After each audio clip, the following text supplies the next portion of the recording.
하나님 말씀 보겠습니다.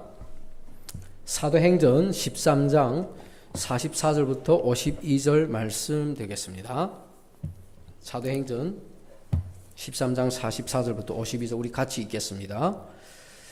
시작. 그리고 다음 안식일에 거의 온 도시가 하나님의 말씀을 들으려고 함께 나왔더라.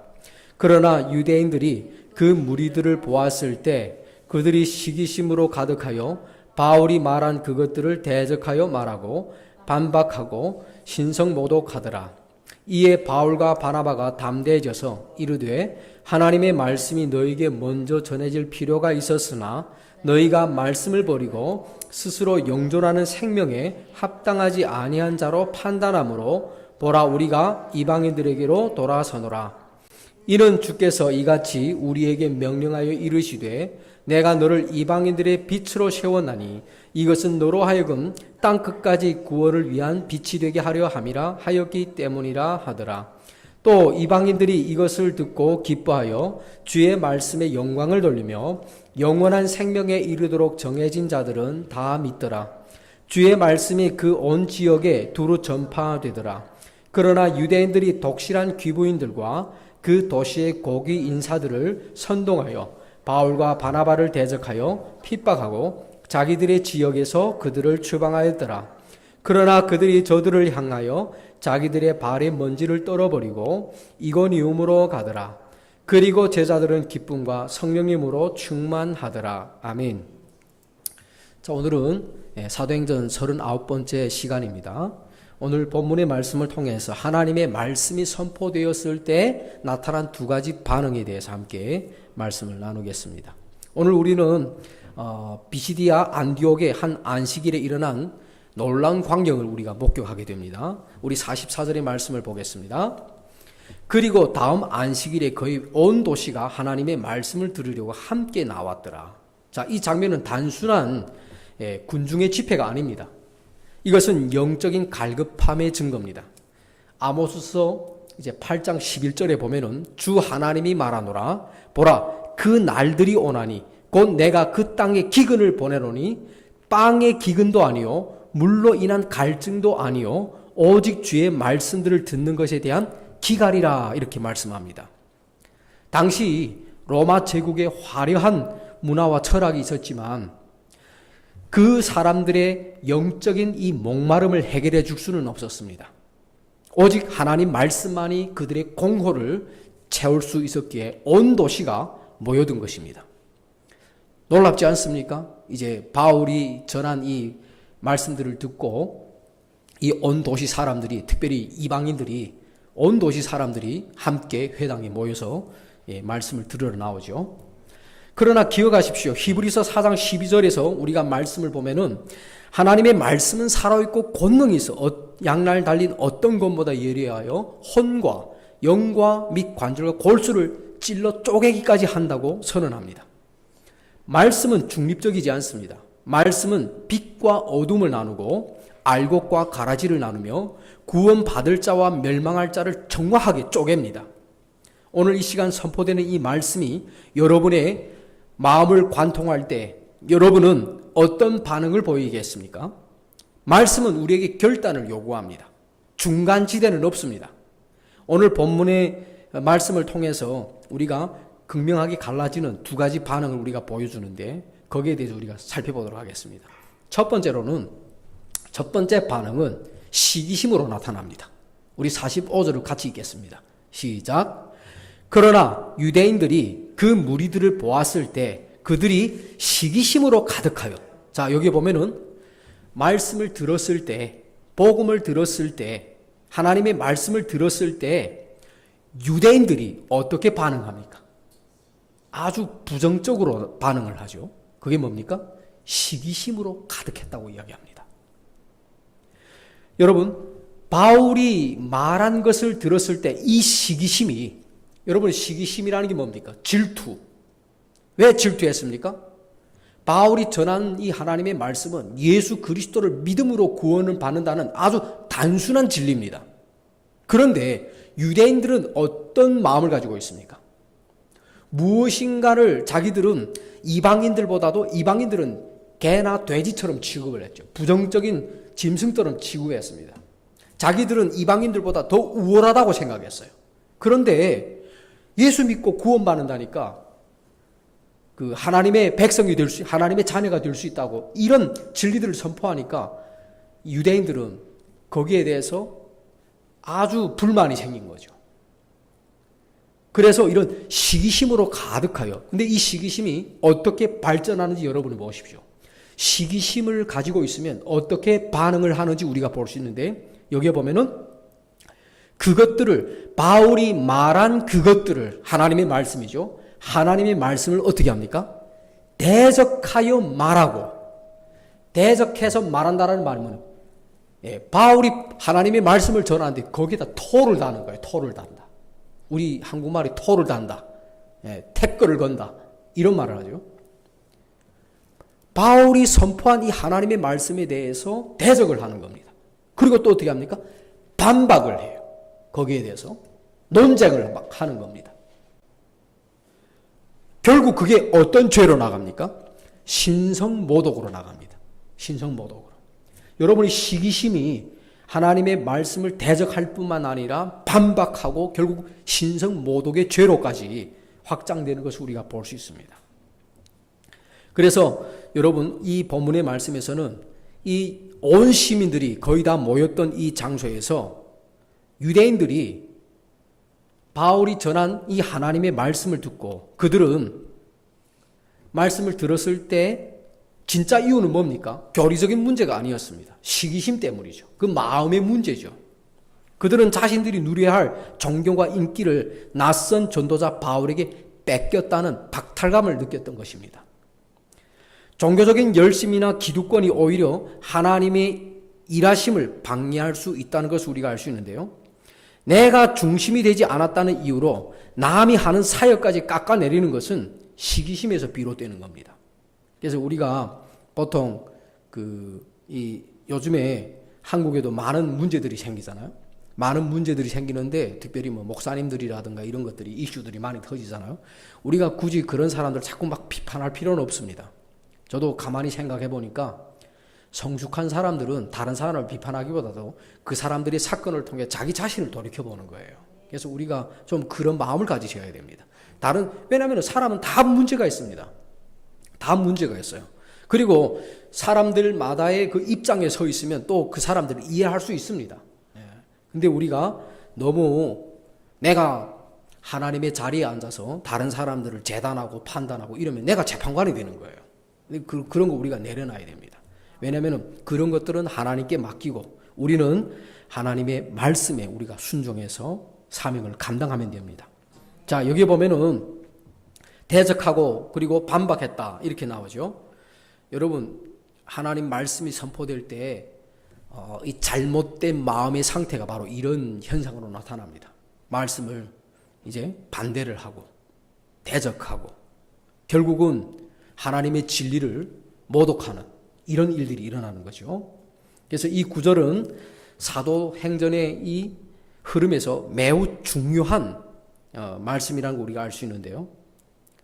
유대인들이 시기심으로 복음을 거부했기 때문에 바울과 바나바는 우리는 이방인에게로 향한다라고 말씀을 합니다. 자, 46절 보겠습니다. 이에 바울과 바나바가 담대해져서 이르되, 여러분 복음을 전하는 데 핍박이 있으면 반대하는 사람들이 있으면 우리가 주눅이 들 필요가 없습니다. 우리가 외치는 것이 진리라면 하나님의 말씀이라면 담대하게 우리가 선포를 해야 됩니다. 여러분 보십시오. 바울과 바나바가 오히려 유대인들이 방해하고 있지만 더욱 담대해져서 어떻게 합니까? 하나님의 말씀이 너에게 먼저 전해질 필요가 있었으나, 자 여기에 보면은 이 복음이 전파하는 데 있어서 순서가 있습니다. 먼저 전해질 필요가 있었다라고 이야기하죠. 바울은 복음이 유대인에게 먼저 전해져야 하는 것이 하나님의 정해진 섭리임을, 원칙임을 인정합니다. 유대인은 하나님의 선택한 민족으로서 약속을 먼저 받은 자들입니다. 그래서 로마서 1장 16절에도 뭐라고 말합니까? 첫째는 유대인에게요. 이렇게 나오죠. 바울은 유대인들이 자신을 박해한다고 해서 감정적으로 그들을 즉시 떠난 것이 아닙니다. 끝까지 하나님의 약속과 순서를 존중하며 사명을 감당했습니다. 이는 사역자가 가져야 할 인내와 원칙을 보여줍니다. 우리가 어린 아이가 태어나면 이 성장하는 과정이 있듯이 우리가 복음을 전해서 복음을 받아들이자마자 사람들이 성숙한 그리스도인으로 된 게 아닙니다. 복음은 뭡니까? 구원을 가져다 주는 거예요. 복음의 능력은 구원을 주는 겁니다. 구원 받은 사람들에게 우리가 뭘 해야 됩니까? 내가 너에게 분부하여 가르쳐준 모든 것을 가르쳐 지키게 하라. 구원 받은 자에게 아버지와 아들과 성령의 이름으로 침례를 주고 주님께서 분부한 모든 것을 가르쳐 지키게 하는 것. 이게 사역자들이 해야 할 일입니다. 근데 가르친다고 해서 사람들이 듣자마자 100% 순종합니까? 아니에요. 왜냐하면 제 자신을 보아도 그래요. 저도 선교사님이 저를 양육했을 때 제가 성경 공부를 하면서 성경 공부할 때는 은혜를 받아요. 아멘. 그리고 주여 정말 내가 이제는 말씀대로 살겠습니다. 그리고 이제 나가면 또 술 먹고 친구들하고 또 놀고 그랬어요. 거의 1년 동안 그렇게 했습니다. 그러다가 하나님 앞에 완전히 제가 회개하는 시간을 가졌습니다. 그리고 친구들하고 제가 멀리 했습니다. 그런 경험이 있어요. 그래서 제가 압니다. 젊은 사람들, 세상에 유혹이 많아요. 그래서 쉽게 유혹에 넘어집니다. 그런데 말씀을 가르치는 목양자는 인내가 필요해요. 왜냐하면 돌아오기를 기다려야 됩니다. 그래서 성경에서 바울이 뭐라고 합니까? 아비의 마음을 가지라고 이야기합니다. 아버지의 마음. 인내가 필요합니다. 자, 그리고 여기에 보면은 너희가 말씀을 버리고 스스로 영존하는 생명에 합당하지 아니한 자로 판단함으로. 자, 여기 보면은 말씀을 버리고 스스로 영존하는 생명에 합당하지 아니한 자로 판단했다는 거예요. 스스로 자기를 판단했다는 겁니다. 이 구절의 표현은 매우 날카롭습니다. 하나님이 그들을 버리신 것이 아닙니다. 그들이 스스로 복음을 밀어냄으로써 나는 영원한 생명을 받을 자격이 없는 사람이라고 스스로 판결을 내렸다라는 말입니다. 유대인들은 자신들이 율법을 잘 지켜 구원에 합당한다고 생각했지만 정작 구원의 실체이신 예수님을 거부함으로써 스스로를 정죄하는 모순에 빠졌습니다. 복음을 거부하는 것은 곧 자신의 혼에 대해 자격 없음을 선언하는 행위입니다. 그러면서 바울이 뭐라고? 보라, 우리가 이방인들에게로 돌아서노라 라고 말씀합니다. 이 선언은 사도행전의 물주기를 바꾸는 역사적인 순간입니다. 유대인들의 거절은 사역의 실패로 끝나지 않고 오히려 이방인 선교의 문이 활짝 열리는 계기가 되었습니다. 하나님은 한 문이 닫히면 다른 문을 여시는 분이십니다. 유대인의 완악함조차도 사용하셔서 복음이 전 세계로 뻗어나가게 하시는 하나님의 놀라운 전략이 드러납니다. 이 말씀은 우리가 선교 현장에서도 우리가 많은 것들을 우리가 볼 수 있는데요. 복음을 우리가 전파하다 보면은 반대하거나 대적하거나 심지어는 신성 모독하는 사람을 우리가 만나잖아요. 그럴 때 절대로 낙심하지 마십시오. 낙심하지 마십시오. 하나님, 우리가 복음을 전해서 그 사람들이 받아들이지 않으면 우리는 어떻게 해야 됩니까? 돌아서면 돼요. 다른 데로 가면 됩니다. 자, 47절 보겠습니다. 이는 주께서 이같이 우리에게 명령하여 이르시되 내가 너를 이방인들의 빛으로 세웠나니 이것은 너로 하여금 땅 끝까지 구원을 위한 빛이 되게 하려 함이라. 하나님은 제자들에게 명령했을 때 사도행전 1장 8절에 뭐라고 명령합니까? 오직 성령의 권능이 너에게 임하면 너희가 땅 끝까지 이르러 예루살렘과 유대와 사마리아와 땅의 맨 끝까지 이르러서 내 증인이 되라고 말씀하죠. 근데 사도행전에서 우리가 보면은 2장에서 예수님의 제자들이 마가의 다락방에서 함께 모여서 120명이 기도했을 때 성령의 그 권능이 임하잖아요.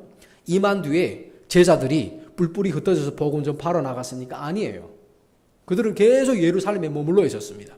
그런데 핍박이 오기 시작하니까 빌립이라든가 또 예수님의 제자들이라든가 사도들이 뿔뿔이 흩어진 핍박으로 인해서 땅끝까지 이르러 복음이 전파하는 이 역사가 일어나는 거예요. 근데 그 1장 8절의 말씀에 따라서 먼저는 예루살렘이죠. 그리고 유대와 그리고 사마리아. 핍박이 없으면 사마리아를 가겠습니까? 절대 안 가요. 왜냐하면 사마리아 사람들 상대를 안 하잖아요, 보통. 근데 사마리아로 들어갑니다. 그리고 어떻게 합니까?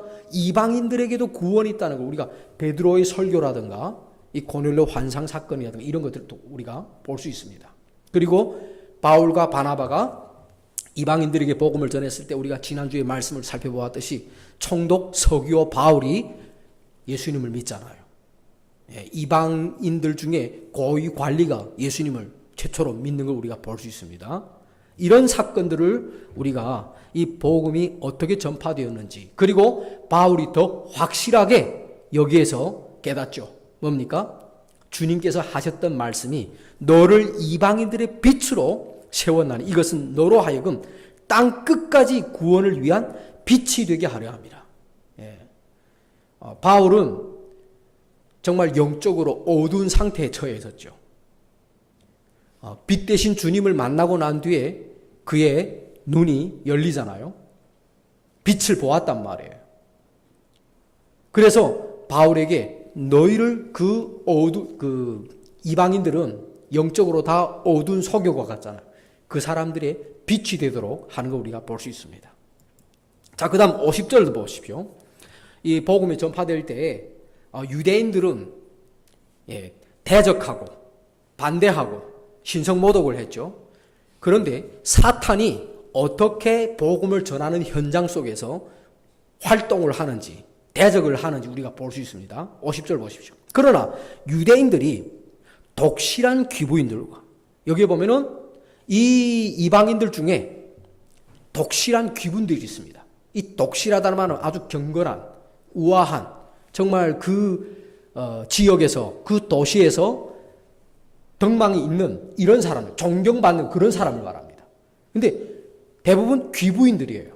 독실한 귀부인들, 아주 영향력이 있는 사람들이죠. 존경받는 사람들입니다. 근데 유대인들이 이런 사람들을 통해서 복음을 전하는 자를 반대합니다. 그리고 그 도시의 고위 인사들을 정치 권력자들을 말합니다. 세상 권력자들을 말합니다. 그래서 여러분 우리 기독교가 복음을 전하는데 항상 이 사탄의 그 도구로 우리를 공격하는 사람들이 있는데 어떤 사람들입니까? 유명 인사들이에요. 세상에서 존경을 받는 사람들. 예를 들어서 지식이 있는 사람들. 그리고 아주 도덕적으로 사람들에게 존경받는 이런 사람들. 이런 사람들이 교회를 비난하면 그 파괴력이 셉니다. 그리고 정치 권력자들. 이런 자들이 교회를 공격해오는 거 우리가 볼 수 있죠. 그래서 이 유대인들이 어떻게 합니까? 이런 독실한 귀부인들과 그 도시의 고위 인사들을 선동하여 바울과 바나바를 대적하여 핍박했다라고 이야기합니다. 그리고 자기들의 지역에서 그들을 추방하였더라. 이런 복음을 전하는데 여러분 놀랍지 않습니까? 그 온 도시의 사람들이 다 나왔어요. 수많은 사람들이 나왔습니다. 그리고 많은 사람들이 어떤 반응이 있습니까? 복음을 듣고 기뻐합니다. 이제 긍정적인 반응을 보면. 그런데 유대인들과 그 중에 독실한 귀부인들과 고위 인사들은 어떻게 합니까? 바울과 바나바를 추방을 시킵니다. 대적하고. 51절 보십시오. 그러나 그들이 저들을 향하여 자기들의 발에 먼지를 떨어버리고 이고니움으로 가더라.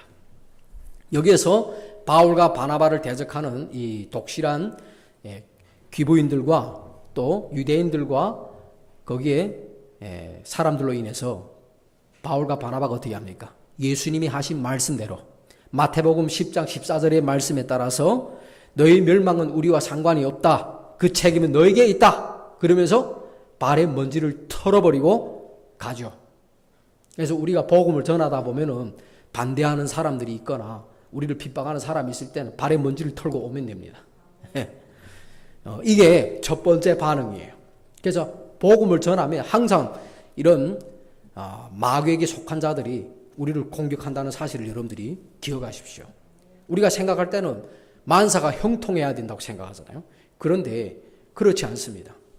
초대교회도 사도들이 복음을 전할 때 항상 대적하는 자들, 핍박하는 자들, 이런 자들이 있었다는 걸 우리가 볼 수 있습니다. 교회에서도 우리가 설교를 할 때 우리가 진리를 올바르게 선포를 하면 거기에 불편해하는 사람들이 있어요. 불편해하는 사람들이 있습니다.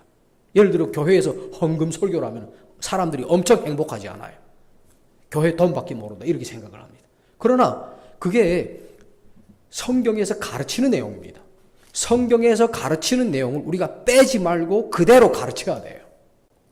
그리고 이런 죄 문제라든가 이런 것들을 있는 그대로 우리가 가르쳐야 됩니다. 성도들로 하여금 하나님의 백성으로서 우리가 하나님 앞에 나아갈 수 있도록 설교자들이 바른 진리의 말씀을 선포해야 되죠. 사람들이 듣기 싫어한다고 우리가 회피를 하면 안 됩니다. 그러면 그건 싹군이에요. 자, 그 다음 두 번째 반응입니다. 두 번째 반응은 기쁨과 영광 돌림입니다. 48절 보겠습니다. 또 이방인들이 이것을 듣고 기뻐하여. 자, 이방인들이 하나님의 말씀을 들었을 때 어떻게 합니까? 듣고 기뻐했다. 하나님의 말씀이 어떤 사람들에게는 들으면 기쁨이 되지만 어떤 사람들에게는 대적하고 반박하고 그렇게 반응을 하는 걸 우리가 볼 수 있죠. 그러면서 주의 말씀에 영광을 돌리며 이렇게 나옵니다. 유대인들은 말씀을 대적했지만 이방인들은 말씀을 기뻐했습니다. 왜입니까? 그들은 자신들이 개 취급을 받던 자들이며 소망이 없는 자들임을 알았기 때문입니다. 자격 없는 자에게 주어진 무조건적인 이 은혜, 이것이 복음의 능력이죠. 그들은 설교자 바울에게 영광을 돌린 것이 아니라 주의 말씀에 영광을 돌리는 걸 우리가 볼 수 있습니다. 참된 믿음은 메신저가 아닌 메시지, 곧 기록된 말씀 자체를 높이는 것입니다. 하나님의 말씀을 높이는 것이지 사람을 높이는 게 아니라는 겁니다. 여러분 보십시오. 왜 이 말씀이 결국 능력이 있는 겁니까? 여기서 우리는 또 이 하반절에 보면은 영원한 생명에 이르도록 정해진 자들은 다 믿더라 이렇게 나오죠. 여기서 우리는 매우 중요한 교리적 진리를 마주하게 되는데요. 칼빈주의자들은 이 구절을 들어서 하나님이 무조건적으로 선택한 자만이 구원받는다고 주장을 합니다. 그러나 여러분이 앞서 46절과 균형을 우리가 맞춰봐야 되겠죠. 그러면 유대인들은 왜 스스로 말씀을 버렸고 이방인들은 기뻐했습니까? 말씀을 듣고. 하나님은 누구를 영생에 이르도록 정하셨습니까? 자기 의를 내세우는 교만한 자가 아니라 자신이 죄인임을 인정하고 하나님의 말씀을 기쁨으로 받아들이는 자들을 구원하시기로 작정하신 것입니다. 그래서 여러분이 고린도전서 1장 21절 보십시오. 우리 같이 읽겠습니다. 시작. 이는 하나님의 지혜에 있어서는 세상의 지혜로 하나님을 알지 못하였으므로 하나님께서 복음 선포에 어리석은 것으로 믿는 자들을 구원하시기를 기뻐하셨기 때문이라. 여러분, 구원을 어떻게 받습니까? 구원을 하나님이 창세전에 택해서 구원받습니까? 아니에요. 구원은 복음 선포를 믿는 사람들이 구원받습니다. 그래서 하나님께서 복음 선포에 어리석은 것으로 믿는 자들을 구원하시기를 기뻐하셨다. 이렇게 나옵니다. 여러분이 선택이라는 단어는 하나님께서 이스라엘 백성들을 선택하셨고 또 어떤 하나님의 목적을 이루기 위해서 하나님이 선택하는 내용이 선택이라는 것은 하나님이 어떤 목적을 이루기 위해서 선택하는 겁니다. 제자를 선택하거나 이런 내용에서 선택이라는 의미가 나옵니다. 그러면 우리가 이제 읽었던 여기에 영원한 생명에 이르도록 정해진 자들은 다 믿더라. 이 말은 여기에서 우리가 이 말씀을 우리가 잘 이해를 하셔야 되는데요. 이 말씀은 믿음은 하나님의 주권적인 계획 안에 있는 은혜의 선물이에요. 믿음이라는 게. 하나님께서 십자가에서 모든 구원을 다 이루셨죠. 하나님께서 다 이루신 겁니다. 그것을 복음 선포를 통해 기쁜 소식을 전하는 거예요. 나의 죄의 문제를 위해서 예수님께서 모든 것을 이루셨다. 그걸 듣고 믿는 사람들은 하나님께서 구원해 주시는 거예요. 그래서 은혜라는 겁니다. 그게. 자, 말씀을 받아들인 결과는 어떻습니까? 앞선 구절들의 결과로서 나타난 놀라운 복음의 확장성을 보여주는 구절인데요. 49절 보겠습니다. 주의 말씀이 그 온 지역에 두루 전파되더라. 여러분 보십시오. 여기에서 주의 말씀이 전파됩니다. 이 짧은 한 절에는 초대교회의 부흥의 원리와 복음의 능력이 아주 강력하게 요약되어 있습니다. 여기에서 우리가 핵심 포인트들을 핵심을 우리가 볼 수 있는데요. 하나는 주의 말씀이 전파되었다는 것인데, 이 구절의 주어를 우리가 주목해야 됩니다. 바울과 바나바가 말씀을 전했다라고 기록되지 않고 주의 말씀이 전파되었다라고 기록하고 있습니다. 복음은 단순히 정보가 전달되는 것이 아니라 그 자체로서 살아서 움직이는 생명력이 있습니다. 전도자가 전하는 것이지만 결국 사람들의 마음을 움직이고 지역을 장악해 나가는 주체는 하나님 말씀 그 자체임을 보여줍니다. 말씀이 스스로 역사하여 퍼져나가는 것을 막을 수 없음을 시사하고 있습니다. 그래서 여러분들이 복음이 선포되면 그 말씀이 어떻게 능력 있게 전파되는지 그걸 우리가 볼 수 있는데요. 특별히 이 말씀에 보면은 우리가 오늘 본문의 말씀의 배경들을 보면은 바울과 바나바가 이 비시디아 안디옥이라는 한 도시에서부터 복음을 전파했잖아요. 근데 그 도시가 속한 비시디아 전 지역의 복음이 전파되는 걸 우리가 볼 수 있습니다. 이 말은 바울과 바나바가 이 전 지역의 복음을 전한 게 아니에요. 복음을 들었던 사람들이, 구원받은 사람들이 방방곳곳으로 흩어지면서 이 구원의 복음을 자기 가족이나 친척이나 이웃에게 복음을 전해서 이 복음이 전파되는 걸 말합니다. 누룩처럼 전파되는 걸 우리가 볼 수 있죠. 그래서 주의 말씀이 온 지역에 두루 전파되었다 이렇게 말씀하죠. 그래서 우리가 진정한 부흥은 한 사람이 구원받고 이제 그 구원받은 이 은혜를 다른 사람에게 선포함으로 인해서 다른 사람도 그 복음을 통해서 구원받고 그 복음이 계속해서 확장해 나가는 것을 말합니다. 그래서 이 말씀은 구원받은 이방인들의 기쁨이 너무나 커서 그들이 자발적으로 복음을 전함에 따라서 비시디아 안디옥을 넘어 그 지방 전체가 하나님의 말씀으로 가득 채워지게 되었다는 승리의 선언입니다. 그리고 52절 보십시오. 그리고 제자들은 기쁨과 성령님으로 충만하더라 이렇게 말씀합니다. 결론은 우리에게 큰 도전을 주는데요. 박해를 받아 쫓겨나는 상황에서도 제자들은 기쁨과 성령님으로 충만했다고 말씀하고 있습니다. 세상은 그들을 쫓아냈지만 그들의 내면은 세상이 줄 수 없는 기쁨으로 가득 찼습니다. 유대인들은 시기심으로 가득 찼지만 제자들은 성령으로 충만했습니다. 이것이 진짜 그리스도인의 표지입니다.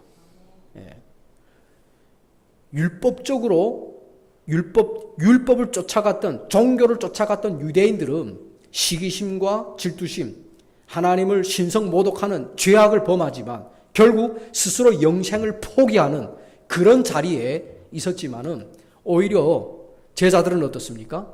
더욱 핍박 속에서 더욱 담대하게 복음을 전했을 때 그 복음이 소망이 없었던 이방인들에게 그리스도의 복음이 전파되면서 많은 사람들이 구원받는 걸 볼 수 있습니다. 그래서 저와 여러분이 어떻게 살아야 되겠습니까? 유대인들처럼 여기에서 복음을 거부하는, 반대하고 대적하고 신성모독하는 시기심으로 가득한 그런 악한 그런 마음을 가지고 살아가지 말고 정말 이방인들이 복음을 들었을 때 기뻐하고 그리고 그 복음을 받고 다른 사람들에게 복음을 전하는, 우리가 정말 그리스도의 복음을 흘러보내는 그런 통로로 쓰임받기를 간절히 소원합니다. 우리 기도하겠습니다.